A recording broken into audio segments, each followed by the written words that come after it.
plasenta. Astagfirullahaladzim. Ya, Ibu. Ya, untuk manual plasenta lebih baik pakai asisten. Tidak bisa bidan menolong manual plasenta sendiri. Ya. Jadi memang sudah harus ada asisten. Ya, maaf. Ini sifatnya steril, ya, steril. Setelah teman-teman pasang, ya, dua-duanya teman-teman pasang, lakukan pemasangan infus. Ya, tahu ya, seharusnya kan ada pantom nih, pantom tangan. Gunakan cairan RL. Ya, kenapa RL daripada NaCl? NaCl boleh, tapi saya lebih memilih RL karena RL itu lebih cepat kalau kita melarutkan obat, entah itu sedatif, analgetik ataupun oksitosin. Kalau RL itu cepat larut. Ya, oke, kita pasang infus. Ya, tahu kalau infus kan KDPK teman-teman pasti semua udah. Ya, nggak harus saya sebutkan lagi, ada selang, ada aboket, ada cairan, ya. Itu kalian udah ahli, Bu. Ya, KDPK udah tutup mata, kalian udah tahu semua. Pastikan kalian dalam keadaan pakai handscoon, masih pakai handscoon. Ya, sampai sini paham? Saya jelaskan kecepatan. Oke. Ya, setelah pasang handscoon, ya, sudah pasang infuset, atur posisi ibu apa bagusnya kalau manual plasenta? Apa? Dorsal recumbent, bukan litotomi lagi. Kalau litotomi dia setengah duduk, ya, supaya dia enak ngejannya. Kalau ini tidak perlu diejan lagi, jadi posisi ibunya berbaring santai senyaman ibunya, cuman kakinya tetap dibuka. Setelah kita atur posisi ibunya, tanyakan, ibu nyaman nggak dengan posisi seperti ini? Ya, kalau ibunya nyaman, alhamdulillah. Ya, ini posisinya tangan kita masih pakai handscoon. Asisten di samping kita udah siap dengan APD dan juga sudah pakai handscoon. Nah, bedanya teori, ya, teori di sini menyatakan setelah kita pasang infus, ya, kita memasukkan obat analgetik dan sedatif. Nah, saya nggak tahu ini kayaknya checklist dari kedokteran. Biasanya kalau kedokteran, koas, mereka langsung memasukkan ini sesuai dosis dari dokter. Ya, kalau kebidanan, ya, kalau protap dari kebidanan itu tidak perlu memasukkan obat analgetik. Analgetik untuk apa? Nyeri. Kenapa kita bidan tidak boleh memasukkan obat anti nyeri selama proses manual plasenta? Karena yang kita prioritaskan adalah kontraksi. Ya, kita takutkan kalau ibu kita kasih analgetik, ibunya nggak merasakan kontraksi. Jangan. Kecuali pasca tindakan. Ya, pasca tindakan baru akan terasa nyeri biasanya ibu. Baru boleh kita kasih analgetik, atau kita kasih obat anti nyeri boleh, atau kasih obat anti infeksi boleh. Ya, tapi ketika proses pemasangan infus kalau bisa jangan dikasih apa-apa. Ya, ada berbeda teori. Boleh setelah kalian memasang infus, boleh yang dimasukkan adalah oksitosin. Ya, melalui selang infus. Oksitosin sebanyak 10 sampai 20 unit. Drip, ya, 60 tetes per menit. Nah, boleh di cairan infus atau bisa kita injeksi ulang. Injeksi ulang lewat sepertiga ibunya, IM. Ya, jadi sebagian bidan, ya, ketika 15 menit kita peregangan tali pusat tidak keluar 15 menit, ya, biasanya mereka akan menyuntikkan oksitosin kedua. Setelah oksitosin kedua 15 menit lagi tidak mau keluar, baru mereka melakukan manual plasenta. Ya, jadi 15 menit pertama kasih oksitosin kedua, 15 menit kemudian, jadi 30 menit ya totalnya, ya, 15 menit ternyata nggak keluar, baru mereka langsung melakukan pertolongan manual plasenta. Ada juga bidan yang memasukkan di cairan infus. Jadi relatif teman-teman mau yang mana boleh. Ya, mau diinjeksi boleh, mau di cairan infus boleh. Ya, nanti kalau misalkan utik, teman-teman bilang aja, ibu setelah 15 menit tadi saya sudah menyusukan oksitosin, berarti saya tidak perlu lagi mengamati nih infusan kok nggak dimasukin oksitosin. Ya, sudah kita masukkan oksitosin, apa lagi yang kita lakukan? Mengosongkan kandung kemih. Jadi manual plasenta ataupun KBI itu pastikan kandung kemihnya kosong. Ya, ini tangan kita masih pakai handscoon, ya, setelah pemasangan infus. Ya, kalau ada gel boleh pakai gel, walaupun sudah ada lendir darah yang licin, gak apa-apa, kita pakai gelnya taruh di sini ya, kita benar-benar lumurin dengan gel. Ini posisi pakai handscoon ya. Nah, letakkan bengkok. Nah, bengkok sudah ada di depan sini. Permisi sama ibunya. Ibu, ini saya bantu kosongkan kandung kemih. Ya Bu, permisi Bu, saya masukkan dulu kateter. Tahu melakukan kateter tahu? Tahu. Nanti dimasukin air. Oh ya. Ya. Pastikan benar-benar keluar semua urinnya. Ya, pastikan benar-benar ini sudah kosong. Ya, kalau sudah kosong, sudah pindahkan. Tangan yang masih pakai handscoon, teman-teman lepaskan di larutan klorin secara terbalik. Ini masih Nanti ganti lagi ya? iya, makanya saya bilang ada dua pasang untuk handscoon DTT yang biasa. Ya, sudah kalian cuci di larutan klorin, kalian balik ya, kalian balik, baru ambil handscoon kecil, baru ambil handscoon yang panjang ya. Pasangnya yang lebih dulu adalah handscoon yang kecil.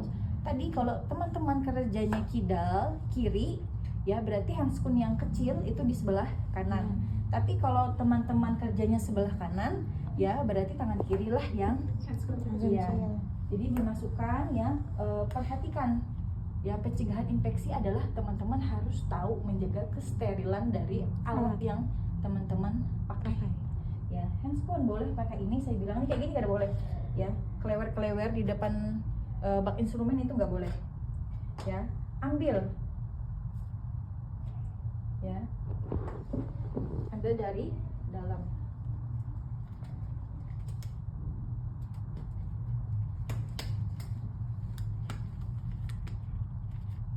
Ini seharusnya perhiasan lepas ya. Walaupun belum semua terpasang, ya untuk memudahkan, kayak gini kan susah kita perbaiki. Ambil aja handscoon yang lain. Ya. Pasang tangan tuh tinggi-tinggi, jangan. Ya, karena ini handscoonnya panjang, pastikan. Ya. Ini ukuran berapa ini? Ini lebih kecil ya Bu. Ya.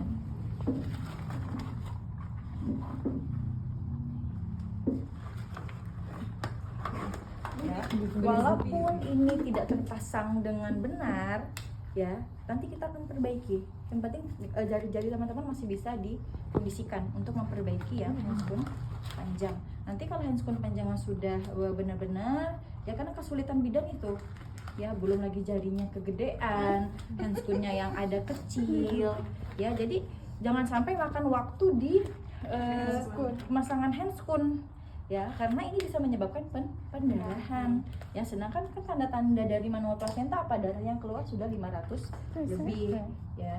Nah seperti ini, kalau sudah terpasang 5 jari kita aman, balik kita ya. Jangan sudah panik duluan baru satu handscoon, jari jempol di mana, panik duluan ya. Kalau bisa ini, nah belum sendiri tuh Bu. Oke ya, pasang. Asisten sudah siap ya. Caranya, tangan yang kiri ini meregangkan tali pusat sejajar lantai.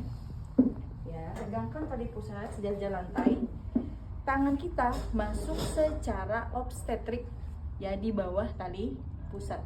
Ya, kita masukkan ya, susuri ya, sambil kita sejajar tali pusat masuk ke kapung uteri ya. Nanti sampai di depan serviks, teman-teman. Sampai di depan serviks, asisten menggantikan untuk melakukan PTP ini. Asisten yang pegang klem ini. Coba Siti pegang. Ya, ceritanya Siti pakai handscoon ya, karena dia asisten. Nah, sudah, tangan kita yang kiri ini naik ke pundus uteri. Kita masukkan dari kapung uteri, kita masuk sampai ke dalam uterus, kita cari di mana implantasi dari plasentanya itu lengket. Ya, ini tangan kita masih obstetrik ya, masih menguncup. Ya, sudah, ketika kita ketemu implantasinya ya, tangan kita yang obstetrik di dalam ya, ini tadi menekan pundus uteri ya. Tangan kita ini kita buka. Kita buka ya, tapi jangan diginiin. Ya, jangan merekah tangan kalian, masih rapat seperti orang bersalaman ya, baru kalian sisirin. Nah, jadi ceritanya seperti ini kan kalian masuk, sep yang tadi awalnya di bawah seperti ini kan ya, kalian ketemu, buka ya, seperti bersalaman. Kalian sisir ke kiri, ke kanan ya, disisir bener-bener lepas, kalian rasa sudah lepas ya, kalian sisir ke kiri dan ke kanan.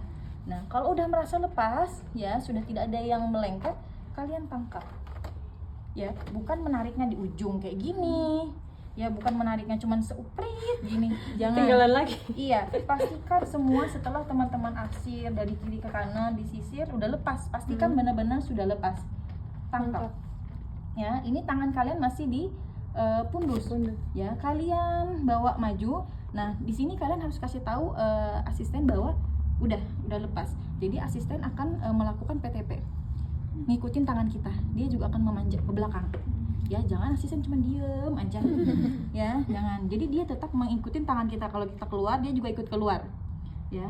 Nanti sudah di belakang cervix ya, sudah di belakang cervix, tangan kita pindah ke simpisis, tangan kita pindah ke simpisis ya, 3-5 cm di depan pulpa ya, tangkap di pelintir searah jarum jam. Pastikan di sini ada sudah bak tempat plasenta ya, ada tempat plasenta. Coba ambil dulu Pegang ini.